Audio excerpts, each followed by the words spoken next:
Tak, bugun Cherry Arizo mashinamizni motor yog'larini to'kdik, nasib bo'lsa xudo xolasa mana filtrlarni ham ochdik. Tak. Mana yog' olib kelganlar. Mana yog'imiz oti Twin Turbo. Katta bo'lsa BMW bo'ladi. Ha, katta bo'lsa BMW bo'ladi bu Arizo. Endi meshtach ne vredno deydilar-ki.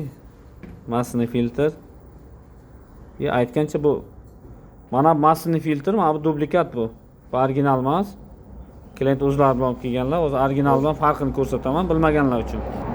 Mana bu original, mana dublikat bu, mana yasama bu. Buni yasaganlar. Shuning uchun mana shunda xato qilmanglar. O'zi qimmat narsa emas bu. Tak. Salonni воздушный filtrlarni ham olib kelganlar. Hay, buni farqi yo'q. Bu original, dublikat bo'lsa ham ziyoni yo'q, tushaveradi. Bu narsaniki dublikat qo'ymanglar, ertaga motorga tipaga yo'q chiqmaydi.